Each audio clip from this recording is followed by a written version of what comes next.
Class 8 medieval means between 2 years. Chapter 8 का revision. Class 8 chapter 2 का revision for examination. Chapter 2 medieval means between 2 ages. 5C to Renaissance.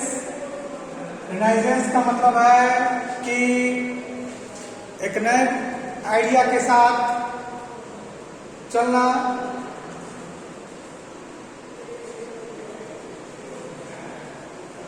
एक नए idea के साथ चलना। ये कुछ इंपॉर्टेंट टॉपिक है रिलेटेड टू एग्जामिनेशन। इसके बाद हम लोग बात करेंगे दिल्ली सल्तनत की। अलाउद्दीन खिलजी वंश में है, लेकिन 1192 में जो है पृथ्वीराज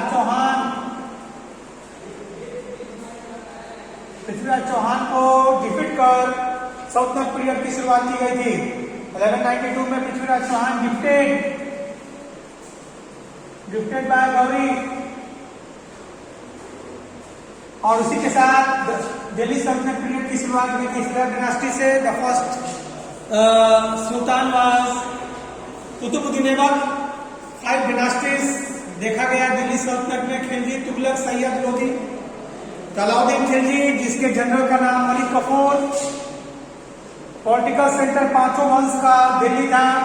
खिलजी वंश का मजबूत शासक अलाउद्दीन खिलजी और उसके समय साउदर्न कंपेन हुआ। अब हम बात करेंगे तुगलक वंश की।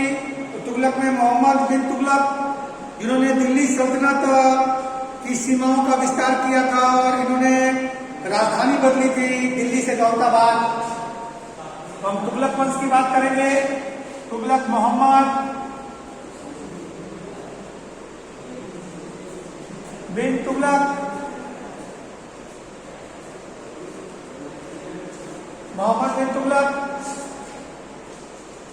इन्होंने क्या किया था? इन्होंने अपनी राजधानी दिल्ली से दौलताबाद की थी।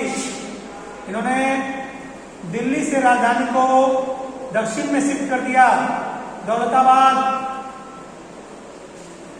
तुगलकी फरमान कहा जाता था। तो दिल्ली से राजधानी शिफ्ट की गई दौलताबाद, और कई लोगों को 1000 किलोमीटर की दूरियां तय करनी पड़ी। इस वजह से वापस राजधानी दिल्ली बनाई गई। टोकन करेंसी की शुरुआत भी मोहम्मद बिन तुगलक ने ही की। तो मोहम्मद बिन तुगलक दिल्ली से दौलताबाद और token currency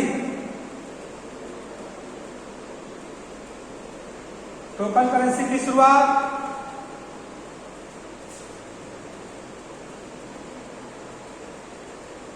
Mohammad bin Tughlaq.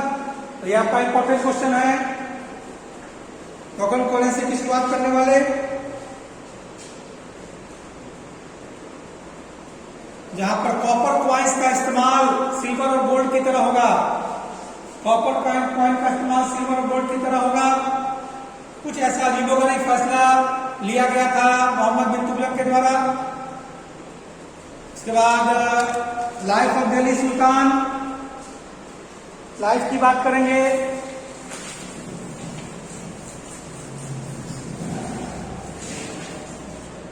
Life of Delhi सुल्तान की बात करेंगे।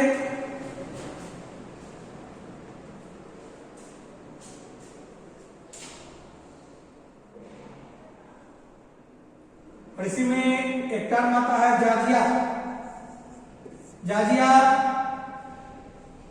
Special tax,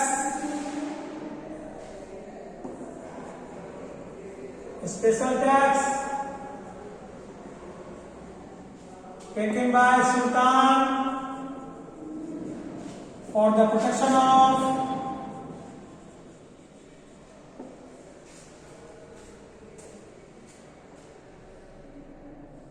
non-Muslim।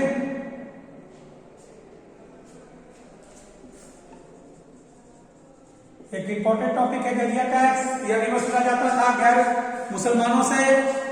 Special tax था सुल्तान के द्वारा नॉन मुस्लिम के प्रोटेक्शन के लिए, उनके रिलीजियस प्लेस से वसूला जाता था।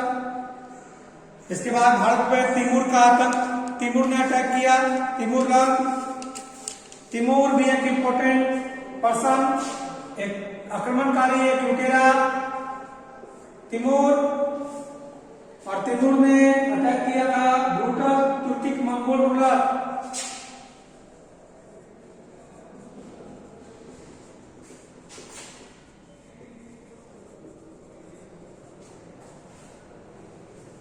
brutal Turkic Mongol ruler from Central Asia invade, attack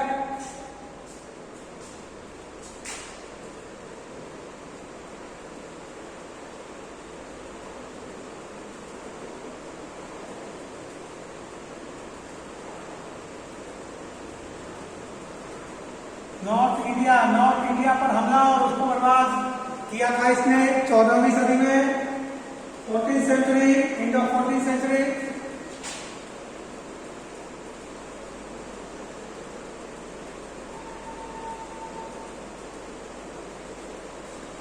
century में तैमूर ने अंत किया था, लूटा था यहाँ के खजाने को। उसके बाद लोधी वंश, जो कि अंतिम सल्तनत पीरियड के माने जाते हैं, उनकी शुरुआत हुई और लोधी वंश के शासक इब्राहिम लोधी को हराकर बाबर ने मुगल काल की शुरुआत की।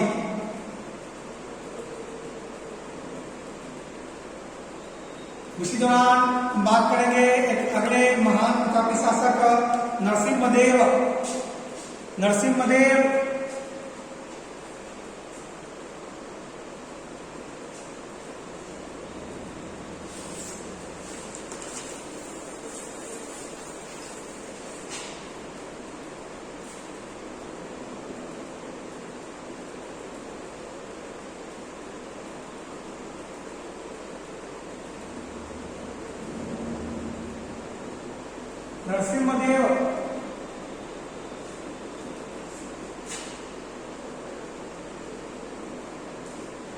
सिंहदेव फर्स्ट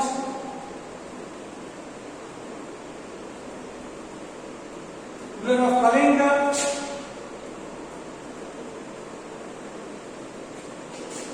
सेंचुरी, 13वीं सदी में कलिंग, जिसमें उड़ीसा शामिल है आज और कुछ वेस्ट बंगाल के पार्ट और आंध्र के पार्ट, उस कलिंग के राजा थे नरसिम्हदेव फर्स्ट, जो काफी प्रतापी शासक थे और अपने कल्चरल अचीवमेंट और मिलिट्री के लिए जाने जाते हैं। इन्होंने ही सन टेम्पल एट कोणार्क बनाया था, इन्होंने ही built sun temple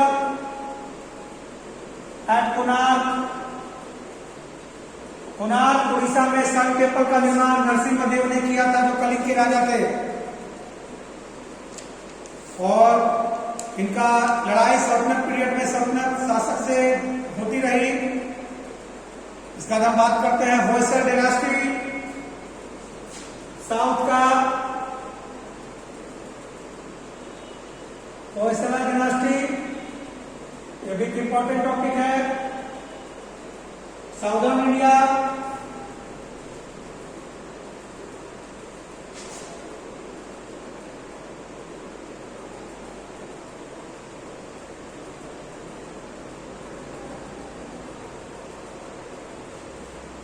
rule over southern India पर इसका शासक था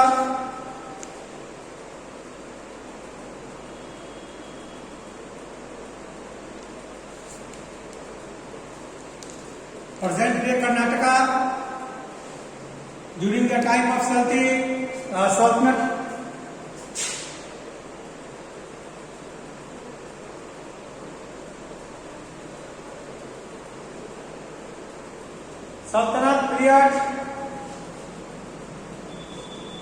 सल्तनत के समय में south India present day Karnataka पर होयसल राजवंश का शासन था। ये भी काफी बहादुरी से अपनी रक्षा करते थे दिल्ली सुल्तान के अटैक से। कुछ समय के लिए ये केवल साउथ के स्वतंत्र जो है साम्राज्य के वंशज माने जाते थे। धीरे धीरे ये कमजोर पड़े और 14वीं शताब्दी में इनका अंत हो गया और विजयनगर एम्पायर के हिस्सा ये हो गए।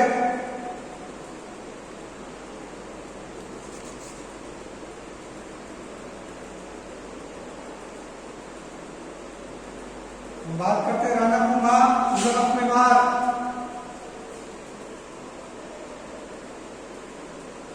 राणा कुंभा,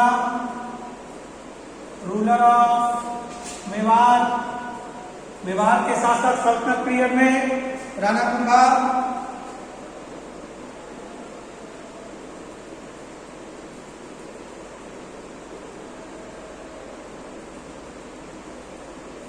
राजस्थान के कुछ हिस्से दिल्ली सल्तनत के शासन से दूर थे।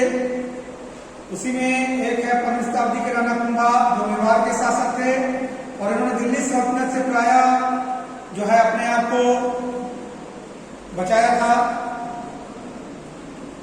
कुंभग्राह फोर्ट इन्हीं के द्वारा बनाया गया था, इन्हीं के नाम पर है कुंभग्राह fort, कुंभग्राह fort.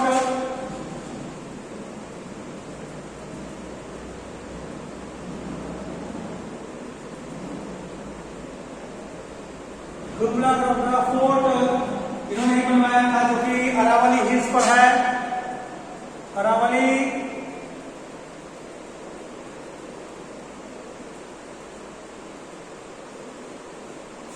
कुंभग्राह fort Aravalli hills पर है, इन्होंने ही बनवाया था। हम नेक्स्ट टॉपिक में विजयनगर एम्पायर की बात करेंगे। यह भी एक इंपॉर्टेंट टॉपिक है विजयनगर एम्पायर। हरिहर बुक्का ने इसकी स्थापना की। राजा कृष्णदेवराय इसके प्रतापी शासक थे। ये सब इंपॉर्टेंट टॉपिक्स हैं आपके आने वाले एग्जामिनेशन में।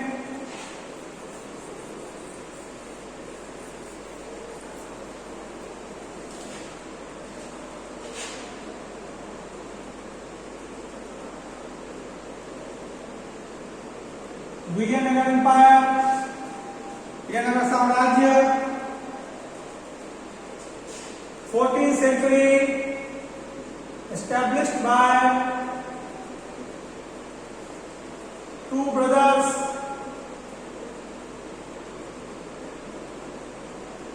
named Harihar and Bukka। Hari और बुक्का दो भाइयों ने विजयनगर साम्राज्य की स्थापना 14वीं शताब्दी में की थी। यह क्वेश्चन हो सकता है किसने निर्माण किया था।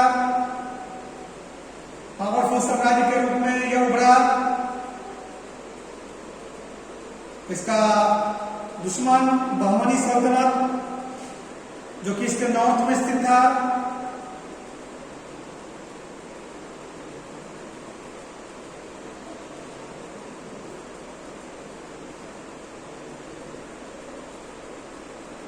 राजा कृष्णदेवराय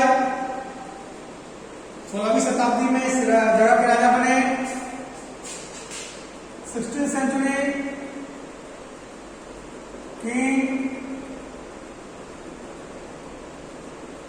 कृष्णदेव राय। कृष्णदेवराय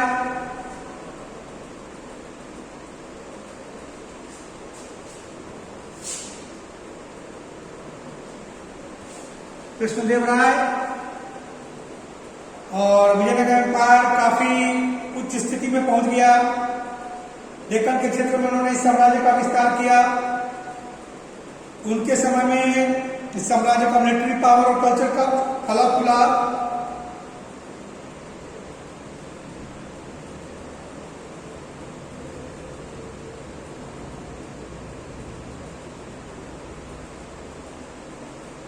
उनसे इंपॉर्टेंट कुछ बातें हैं जो आपको रिवाइज करना है। उन्होंने फेमस तेलुगु पोयम भी लिखा। उनका लिखा हुआ एक अंश राजनीति, जिसमें उन्होंने अपने विचारों को बताया अच्छे शासन के लिए। इस राजा ने मंदिरों को निर्माण के लिए पैसे खर्च किए। तिरुपति टेम्पल जो है आंध्र प्रदेश और विट्ठल टेम्पल विजयनगर के निर्माण के लिए इस राजा ने पैसे दिए। कई लड़ाई जीतने के बाद इनकी मृत्यु 1529 में हो गई। तो कृष्णदेवराय से जुड़ा हुआ क्वेश्चन आपसे पूछा जा सकता है। और इसके बाद विजयनगर एम्पायर 16वीं के मध्य में समाप्त हो गए, क्योंकि 1526 में मुगल शासन की शुरुआत हो गई। बाबर ने 1526 में पानीपत की पहली लड़ाई जीती और पहली लड़ाई जीतने के साथ ही मुगल काल की शुरुआत भारत में हो गई।